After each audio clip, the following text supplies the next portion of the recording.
Graça e paz, graça e paz. Deus abençoe a todos. Bem-aventurados, bem-aventurados, verdadeiramente felizes são aqueles que leem, aqueles que ouvem as palavras da profecia e obedecem às orientações que nela estão escritas, porquanto o tempo desses eventos está às portas. Bem-aventurados os que leem, bem como os que ouvem. Graças a Deus pela sua palavra. Você, eu, todos nós que dedicamos algum tempo à leitura, ao estudo da palavra de Deus, descobrimos na palavra de Deus motivos e razões para a verdadeira felicidade. Um mundo que anseia por felicidade, uma sociedade que vende ilusões de felicidade, né, relacionadas a pacotes turísticos, a aquisição de bens e serviços, vendem, na verdade, felicidade, vendem a ilusão da felicidade. A Bíblia, a palavra de Deus, os ensinamentos de Cristo Jesus, declaram que o homem, o ser humano, ele pode ser verdadeiramente feliz.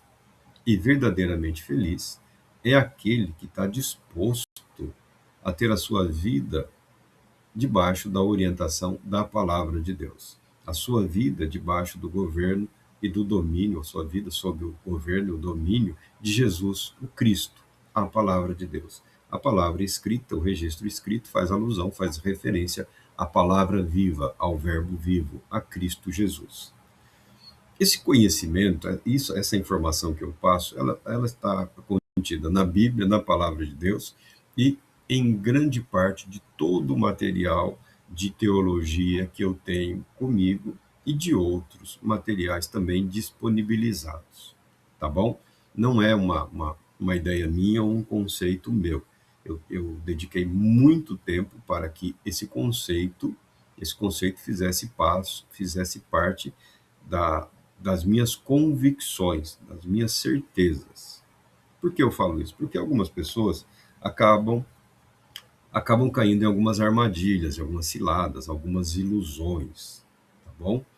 Alguns delírios, algumas mistificações que são comuns ao ser humano, de tempos em tempos elas retornam. E nós estamos vivendo um período no que diz respeito às mistificações ou ilusões ou fantasias ou delírios religiosos ou espirituais, mesmo no meio cristão.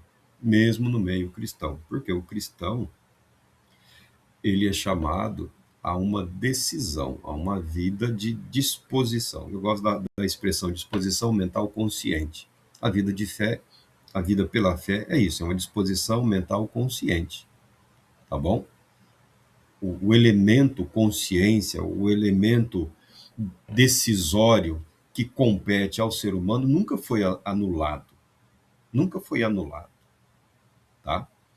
Então, é importante que o cristão esteja disposto, ele, a viver aquilo que ele acredita. A viver aquilo que ele acredita. Na história da igreja, você encontra momentos muito felizes de homens, de mulheres, de grupos, de indivíduos que alcançaram aí nações, quase que na sua totalidade, por terem se disponibilizado a viver a palavra de Deus. Você reunia lá, lia, orava, Senhor, se isso é verdade, nós acreditamos que é verdade, nós queremos viver, nós queremos experimentar isso. E funcionou, e ocorreu. É claro que todo aquele que assim age terá a oportunidade de viver e de experimentar a palavra de Deus como algo verdadeiro na sua vida e no seu viver, com os resultados, com as consequências das decisões assim tomadas. Os eventos, em decorrência disso, os avivamentos, os despertamentos, as renovações espirituais, isso sempre esteve sob a direção do Espírito Santo. Mas o que você está dizendo com isso? Que, que nós não precisamos viver debaixo de uma pressão, de um despertar, ou de um avivar, de um renovar ou de um transformar. Algumas pessoas estão caindo em armadilhas, em ciladas, porque estão tentando forçar algo que não pode ser forçado, isso compete a Deus. Eu creio que é tempo de avivamento, eu creio que é tempo de renovação, eu creio que é momento de cura, em meio a todas essas tempestades que estão aí se aproximando das nossas vidas, da humanidade. Há um chamado à vida em Cristo Jesus, há um chamado à obediência, há um chamado à paz. A paz. A vida cristã não pode ser uma vida regida pela angústia, pela aflição ou pelo desespero. A vida cristã deve ser regida, governada pela palavra de Deus, pela fé, pela esperança, pelo amor, que são o que permanece, que são o que ultrapassa a linha da existência humana. A fé, a esperança e o amor, que é o que nos conduz à vida eterna em Cristo Jesus. Isso pode ser expresso como dom espiritual, como manifestação da natureza do caráter cristão, da pessoa de Cristo Jesus, do ministério, da ação do Espírito Santo, dos resultados da santificação, da transformação. Você pode expressar isso como você quiser. O que é permanente, deve ser permanente, na mente, na consciência do cristão, é a fé, a esperança e o amor de Deus, que a tudo transcende, que nos leva a vencermos as barreiras e os obstáculos colocados na nossa vida, na humanidade, na história da humanidade, colocados nas nossas vidas para nos auxiliar. Em tudo dai graças. Não significa que nós devemos ser gratos a Deus por tudo. O texto traz consigo a ideia de que em toda e em qualquer situação nós devemos ser gratos a Deus pelo seu imenso amor e pela sua fidelidade, não importando o que estejamos passando ou vivendo, ou como estejamos vivendo, nós devemos expressar a nossa gratidão a Deus, porque Deus é fiel e Deus cumprirá tudo aquilo que Ele prometeu na vida de todo aquele que está disposto, daquele que está disposto a submeter-se à sua palavra. O livro de Apocalipse. Algumas pessoas, devido a alguma dificuldade, as dificuldades são decorrentes da pressa. Eu conheço um grande número de pastores, um grande número de pregadores que nunca pretendeu e nunca se dispôs a pregar sobre o livro de Apocalipse ou sobre os textos que se encontram em Apocalipse. A dificuldade é decorrente da nossa cultura, do pensamento que envolve, inclusive, a igreja, de novidades. É preciso trazer sempre alguma novidade, e também a superficialidade do indivíduo que ingressou no ministério, ou a pouca confiança dele na escritura como palavra revelada. Tá? A pouca confiança, a busca dessa autoestima de alguns ministros do evangelho, ela causa mais problemas para ele e para as igrejas do que naqueles que se submetem à palavra de Deus, aceitando que a palavra de Deus ela produz os resultados e os frutos pretendidos por Deus, pela livre graça de Deus, pela orientação do Espírito Santo. Isso inclui ensinar profecias, isso inclui pregar sobre o cumprimento das profecias e alertar o povo de Deus no que diz respeito ao que consta nas profecias em relação à própria igreja. Eu falo isso para colocar no contexto da revelação de Jesus Cristo do livro de Apocalipse, a carta do apóstolo Paulo ao jovem Timóteo. Nenhum dos apóstolos, nem o apóstolo Paulo, nenhum deles fez uso da autoridade conferida por Cristo Jesus para eleger, para indicar ou para consagrar novos apóstolos. Tá bom? A missão dos apóstolos, dos homens debaixo dessa comissão apostólica, ela se encerra com eles, tá? A igreja que se constitui, as lideranças que que se formam nas inúmeras igrejas, elas podem ser consideradas apostólicas, porque estão debaixo do ensino, da orientação e da supervisão dos apóstolos. Ponto. Dito isto, eu não reconheço e estou impedido de reconhecer qualquer homem ou mulher como apóstolo, ainda que eles queiram dizer que eles usam essa palavra num sentido diferenciado. Na verdade, eles estão debaixo de maldição. Debaixo de maldição também estão aqueles que se submetem à mentira por eles anunciada. Essa é a palavra de Deus, eu não posso fugir disso. Eu tenho até conhecidos que agora são apóstolos. Eu falo, rapaz do céu. Mas quem sou eu? Eu vivo de acordo com as minhas convicções. Eu procuro pautar a minha vida por aquilo que eu acredito, e a palavra de Deus me impede, ela me alerta. Tem algumas pessoas fantásticas, pessoas excelentes, dá vontade de falar, meu irmão, como é que você caiu numa armadilha tão simples? Como é que você tropeçou no seu ego e se permitiu cair numa cilada de Satanás assim na cara dura, servindo para ofuscar a visão dos outros, correndo o risco de todos trilharem o caminho da ruína e da desgraça, tá? Eu tenho que dizer isso, eu tenho que dizer isso. Marcos, você cria problemas para você mesmo. Amém, amém. Mas eu não posso mentir. Eu não posso mentir e não posso ir além do que está escrito, tá?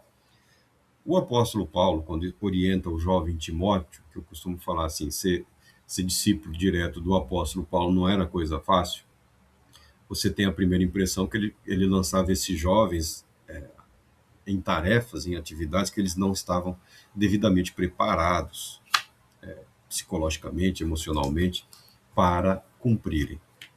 Você não está necessariamente errado, porque o apóstolo Paulo, em nenhum momento ele dispensa, em nenhum momento ele descrê que está agindo debaixo da autoridade do Espírito Santo, que é o Espírito Santo que está decidindo com ele, que é o Espírito Santo que enviou esses jovens para supervisionarem as igrejas de Cristo Jesus, principalmente onde o apóstolo Paulo não podia estar. Já o movimento estava crescendo, as igrejas estavam se organizando e o apóstolo precisava dedicar tempo a algumas atividades, todos eles. Então, é comum, é inteligente, é razoável que eles enviassem os seus auxiliares, os seus discípulos, para supervisionarem, em nome deles, por eles, determinadas atividades das igrejas, determinadas igrejas. Ou seja, não havia nos apóstolos essa vaidade de que somente eu. Não, não existe esse somente eu. O Espírito de Deus é poderoso e suficiente para conceder graça, sabedoria, para que o ministério se multiplique através das inúmeras, das diversas lideranças. Porque o que diferencia essa primeira comunidade apostólica de todas as outras? O que diferencia é a convicção de que a pessoa bendita de Cristo Jesus, glorificado e exaltado, não os abandonou. E que através do Espírito Santo, Cristo está presente agora, não num único local, não num único evento, não numa única cidade. Pelo Espírito Santo, Cristo vive em toda a igreja, em todas as igrejas. Cristo, pelo Espírito Santo, é o pastor e bispo das nossas almas, guiando, orientando os ministros e as igrejas. Essa é a convicção, essa é a certeza, essa é a natureza, esse é o caráter. E ainda assim, as igrejas passavam lá pelas suas dificuldades, é o que a Bíblia registra. Então, não há espaço para mistificação, não há espaço para a ilusão. O apóstolo Paulo, quando escreve para o jovem Timóteo, ele fala da natureza das Escrituras, ele fala da natureza dos textos sagrados. Eles tinham os textos que nós chamamos de Antigo Testamento, e as orientações dos apóstolos, e estava se formando aí, estavam se avolumando os escritos dos apóstolos, e eles compartilhavam informações, as cartas, as orientações dos apóstolos, algumas estavam sendo preservadas de uma maneira mais diferenciada pelas igrejas. A correspondência através de cartas era muito comum no mundo antigo, tá bom? Agora, algumas tinham um peso maior.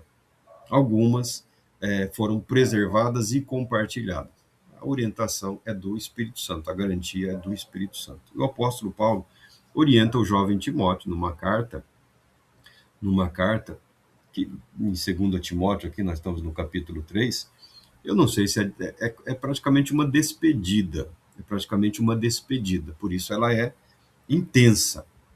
Os escritos do apóstolo Paulo são muito intensos. Ele nunca se preocupou em elaborar uma teologia sistemática. Isso nunca aconteceu no início da igreja. Nunca aconteceu em criar ali um manual da fé cristã. Não, porque eles entendiam que a fé vem pela pregação, e a pregação da palavra de Deus. As escrituras eram uma ferramenta, e a pregação, o convívio, o contato, a verdade deve ser inscrita nos corações humanos. A verdade precisa ser encarnada, vivida. O registro é algo decorrente dessa vida. Eles nunca se preocuparam com isso. Mas ele escreveu para o jovem Timóteo dizendo: toda a escritura é inspirada por Deus. Tá, ela é inspirada por Deus. Se ela é inspirada por Deus, parabéns, nós vamos colocar aí em folhas de ouro, nós vamos colocar em uma moldura, e vamos colocar numa prateleira, numa biblioteca, de maneira a dizer, essa escritura é inspirada, somos gratos a Deus por isso. Não. A natureza das escrituras, dos textos, tem esse caráter espiritual, ou seja, envolve a palavra de Deus, envolve o decreto de Deus, envolve a vontade de Deus para as nossas vidas. Nós devemos, muito mais do que reverenciar a palavra, nós devemos o quê? Qual é o proveito, qual é a utilidade? Toda a escritura é inspirada por Deus, diz o apóstolo Paulo, e proveitosa para ministrar a verdade, para repreender o mal, para corrigir os erros, para ensinar a maneira certa de viver, a fim de que o homem de Deus tenha capacidade e pleno preparo para realizar todas as boas ações. O homem é uma referência ao humano. O masculino tem a primazia. Quem quiser espernear, que esperneie. Quem quiser tentar reescrever a história da humanidade, que o faça. Mas nós não temos que perder tempo com bobagens, com besteira. Obviamente, no o homem de Deus está incluído a mulher de Deus, tá? A- o macho e a fêmea estão incluídos nessa expressão. Você é só pegar o livro de Gênesis, lá o relato da criação, a criação do homem e da mulher, são a representação da humanidade. A humanidade se apresenta, se apresenta em macho e fêmea, homem e mulher, o que garante a sua continuidade. O que garante a eternidade é o fato de nosso espírito, criado por Deus, ser compatível com a eternidade. Tá? Então não precisa se preocupar, já se acalma. O espírito humano é compatível com a eternidade. O Espírito Santo é compatível com o viver eternamente. O corpo humano não. Em algum momento, o corpo se tornará compatível com o espírito. Então, viver eternamente, existir eternamente, isso é algo que toda a humanidade compartilhará. A questão é onde? A questão é com quem? A questão é debaixo de qual natureza? Tá bom? Porque o condenado estará debaixo de condenação eterna. Então, esses debates inúteis aí, no que diz respeito à eternidade da alma, do espírito humano, é um aspecto mínimo da verdade revelada na Escritura.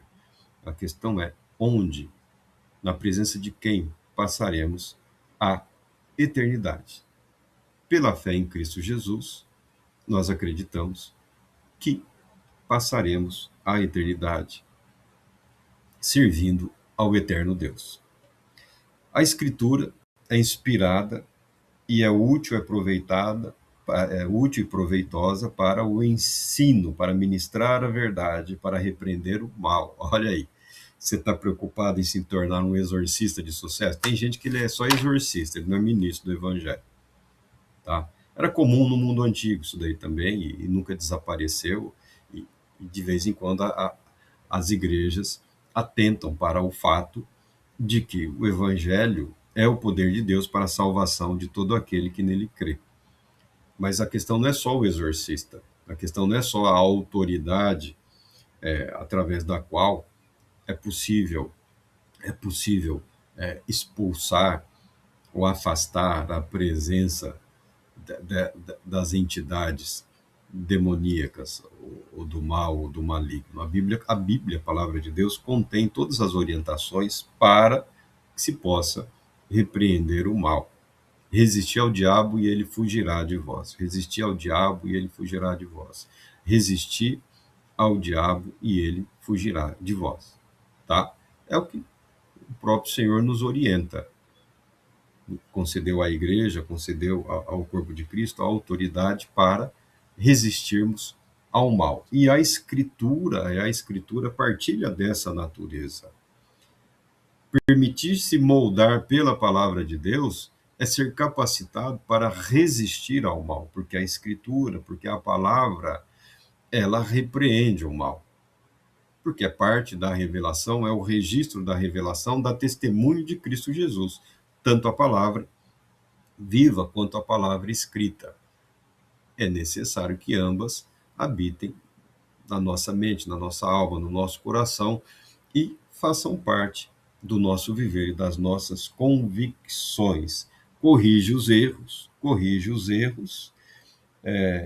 e ensina a maneira certa de viver. Aí você só precisa aprender a libertar-se das épocas e dos costumes, tá? Se bem que os maus costumes nunca desapareceram totalmente, os maus costumes sempre estiveram presentes, mas observando, lendo, permitindo-se guiar pela palavra de Deus, nós somos aptos a compreender que certos caminhos conduzem à perdição, a fim de que todo homem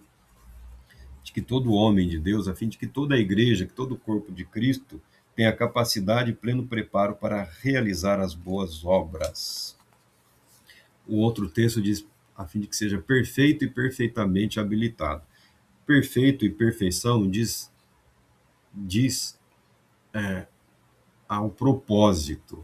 Perfeição em relação a um propósito. Perfeição em relação ao objetivo ou finalidade do viver cristão. Tá bom? Seremos julgados pela nossa fidelidade, pela nossa obediência, pela nossa submissão a Deus e a sua palavra, não necessariamente em relação aos resultados obtidos, tá? Não tenha ilusão, não tenha fantasia, mas a pessoa está fazendo a obra de Deus. Não, está fazendo a obra do diabo, porque se está compactuando, se está partilhando da mentira, do engano, da fraude, não pode ser a obra de Deus. A obra de Deus só pode ser realizada com o auxílio do Espírito de Deus. Esse é o primeiro encorajamento, ou o primeiro aspecto do encorajamento do apóstolo Paulo ao jovem Timóteo sob a perspectiva da revelação de Cristo Jesus. Tá? O texto continua: te encorajo solenemente na presença de Deus e de Cristo, que há de julgar os vivos e os mortos por ocasião da sua manifestação pessoal e mediante o seu reino. O juízo é desencadeado pela revelação ou manifestação pessoal de Cristo Jesus e do seu reino. Vamos continuar falando sobre isso no próximo vídeo.